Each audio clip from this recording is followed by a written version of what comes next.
তো I think আপনারা সবাই এ পর্যন্ত চলো লিভলিং এর এপিসোড নাম্বার 7টা দেখে ফেলেছেন এন্ড আই নো দ্যাট আমি অনেকদিন পরে ভিডিও বানাচ্ছি বিকজ আমি খুবই অসুস্থ এবং তার সাথে আবার পরীক্ষা ছিল ভার্সিটির, তো দ্যাটস ওয়াই আমি ভিডিওটা বানাইতে পারিনি। আর চলো লিভলিং সিজন 2 এপিসোড নাম্বার 7টা কিন্তু পুরো অসাম লেভেলের ছিল বিকজ অফ এইটা কিন্তু পুরোটাই সাং জিনবুকে ঘিরে ছিল এবং সে যে একজন ন্যাশনাল লেভেল হান্টারে পরিণত হতে যাচ্ছে সেই দিকে আমাদেরকে ইঙ্গিত করা হয়েছে। একটা জিনিস হলো কি, সে এখন অফিসিয়ালি ভাবে এস র্যাঙ্ক হান্টার। আর বুঝতেই পারতেছেন একজন এস র্যাঙ্ক হান্টার মানে কোরিয়ার ভিতরে অনেক বড় কিছু। মাত্র 10 জন এস র্যাঙ্ক হান্টার আছে পুরো কোরিয়ার ভিতরে এবং এর আগের এপিসোড নাম্বার 5 এ যখন আমরা দেখছিলাম তখন কিন্তু সে অলরেডি এস র্যাঙ্ক হান্টার হয়ে গেছিল, বাট তারপরেও তাকে আবার রিমেজারমেন্ট করা হয় এবং তার পাওয়ার গুলো দেখা হয় তাকে অফিসিয়ালি এস র্যাঙ্ক হান্টার বানানোর জন্য। আর সাং জিনবো এস র্যাঙ্ক হান্টার হওয়ার পরে তাদের 5 টিমমেটদের রিঅ্যাকশন আমরা দেখতে পারি। আর সর্বোচ্চ বেশি রিঅ্যাকশন আমার ভালো লাগছিল ভাই, ওই যে মাইনিং টিমের একজন মানুষ ছিল না, ও কিন্তু যে রিঅ্যাকশনটা দিছিল ভাই সিরিয়াসলি ও মনে হয় আকাশ থেকে পড়ছে এমন সামথিং মনে হচ্ছিল।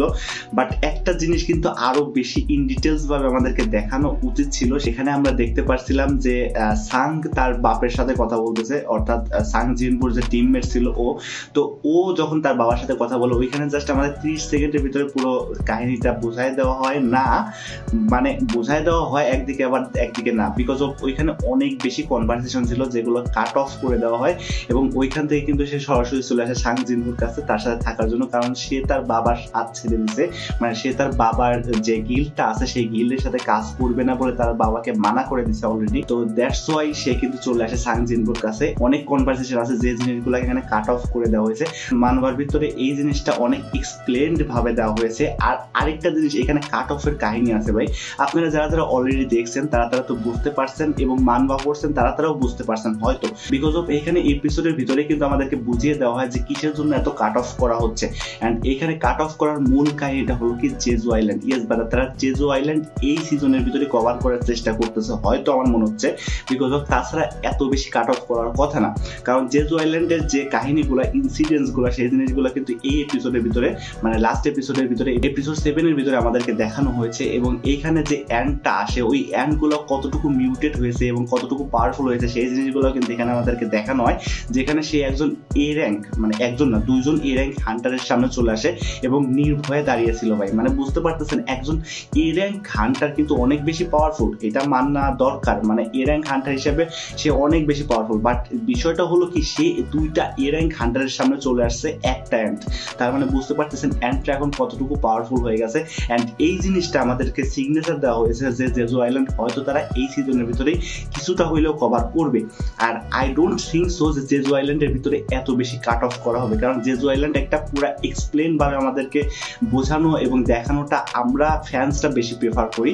আর আরেকটা বিষয় হলো কি যে লাস্ট এপিসোড অর্থাৎ এপিসোড নাম্বার 6 এ কিন্তু আমাদেরকে জিনবুর সাথে কার্গালানের একটা ফাইট দেখানো হয় যে আমাদের শ্যাডো হওয়ার পরে তার নাম হয়েছিল টাস্ক। এবং ওই ফাইটের ভিতরে আমরা জিনবুর একটা নতুন স্কিল দেখতে পারি, সেটা হলো কি মোনার্স ডোমেন।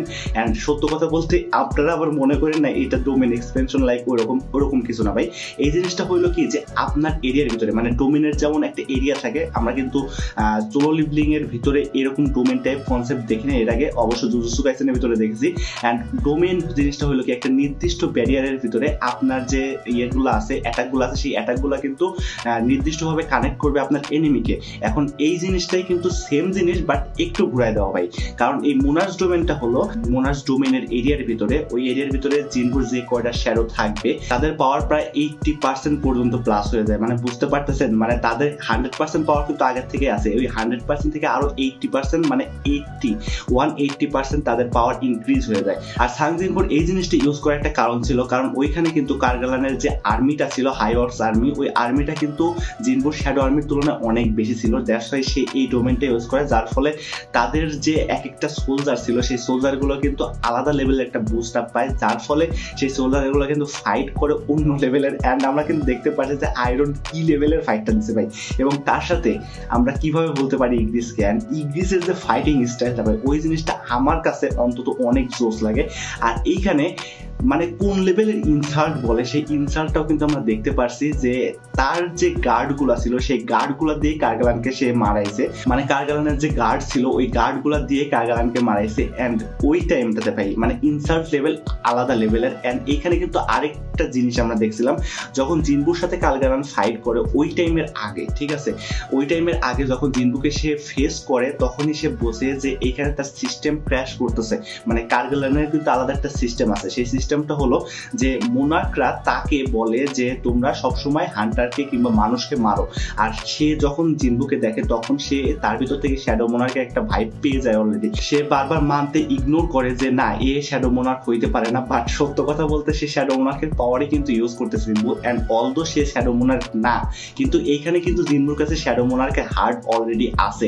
কিভাবে আছে? আপনারা যখন সিজন 1-এ দেখছিলেন যে যখন জিনবু মারা যায় এবং আবারও রিগ্রো হয়, মানে আবার নতুন করে জীবিত হয়, ওই টাইমটাতে কিন্তু জিনবু অরিজিনালি মারা গেছিল ভাই। ইয়েস ভাই, ওই টাইমে জিনবু অরিজিনালি মারা গেছিল, কিন্তু পরবর্তীতে শ্যাডো মোনার্ক আবারও তাকে রিবার্থ দেয় এবং নতুনভাবে বেঁচে থাকার জন্য একটা প্রেরণা দেয় এবং তার সাথে তাকে তার পাওয়ার গুলোও দেয়, যে পাওয়ার গুলো ব্যবহার করেই কিন্তু সে এখন বর্তমানে এতটা স্ট্রংগেস্ট। এবং আরেকটা জিনিস কিন্তু আমাদের ভুললে হবে না, যেখানে আমরা দেখছিলাম লাস্ট এপিসোডের এপিসোড নাম্বার 7-এ, ওইখানে কিন্তু যখন জিনবুর পাওয়ারের একটা মেজারমেন্ট টাইপ হয় যে তখন বলা হয় যে তোমার কাছে কি কি পাওয়ার আছে সেই পাওয়ার গুলো আমাদেরকে শো করো অর্থাৎ দেখাও, তখন কিন্তু জিনবু তার নেক্রোম্যান্সির পাওয়ারটা দেখায়। অ্যান্ড ওইখানে যখন সে একটা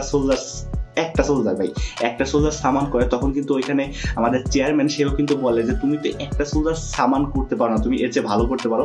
তখন জিনবু তার মোটগুলো সোলজার দেখায় এবং সে বলে যে আমি এর মতো প্রায় 100টা সোলজার খাড়া করতে পারি, মানে 100টা সোলজার সামান করতে পারি।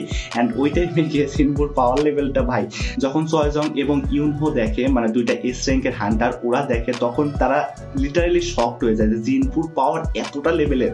ইয়েস ব্রাদার, এইখানেই তার পাওয়ার লেভেল সীমাবদ্ধ না এবং পরবর্তীতে তো আরো কাহিনী আগে চলেছে এবং সে এস র্যাঙ্কের থেকে অনেক উপরের লেভেলের চলে যাবে, এখনো যায়নি, অনেক উপরে লেভেলে চলে যাবে। এখন সে বলা যায় যে একটা পাওয়ার লেভেল আছে যে এস র্যাঙ্কও না, মানে এস র্যাঙ্ক তো অলরেডি সে, বাট এস র্যাঙ্কের থেকেও সে অনেক বেশি উপরে আছে এখন বর্তমানে।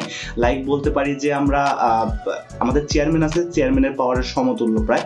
বাট আরেকটা জিনিস হলো কি যে জিনবু যখন জেজু আইল্যান্ডে ফাইট করবে ওই টাইমে গিয়ে তার মূল যে পাওয়ার ডেভেলপমেন্টটা ওইটা বেশি হবে এবং তার সাথে তো ডিমন ক্যাসেল চলতেছে, ডিমন ক্যাসেলেও মোটামুটি সে পাওয়ার আপ পাবে, বাট সর্বোচ্চ বেশি পাওয়ার আপ পাবে জেজু আইল্যান্ডে গিয়ে, যেখানে সে বেরুকে হারাবে অর্থাৎ অ্যান্ট কিংকে হারাবে। এবং অ্যান্ট কিংকে হারানোর পরে সে যখন ফাইট করবে one of the most strongest হান্টারের সাথে, তখন আপনারা বুঝতে পারবেন তার যে পাওয়ার লেভেলটা, ওই পাওয়ার লেভেলটা ঠিক কতটুকু। কারণ এখনকার বর্তমান দুনিয়াতে সোলো লেভেলিং এর ওয়ার্ল্ডে সেখানে কিন্তু সব থেকে স্ট্রংগেস্ট হান্টার নামে চেনা হয় একজনকে, যে ন্যাশনাল লেভেলের ভিতরেও সবার উপরে 1 নাম্বার ন্যাশনাল লেভেল হান্টার, আর তাকেই বর্তমানে সে হারিয়ে ফেলবে, এমন কিছু হবে আপনারা নেক্সট দেখতে পারবেন। আর স্পয়েল করতেছি না আপনাদেরকে, এবং এই ভিডিওর ভিতরে আপনাদেরকে জাস্ট 2টা এপিসোড জাস্ট একটু এক্সপ্লেন করে দিলাম, যে জিনিসগুলো হয়তো আপনাদের হেল্পফুল হবে। যদি হয়ে থাকে অবশ্যই একটি ভিডিওকে লাইক করবেন, জাস্ট এতটুকুই।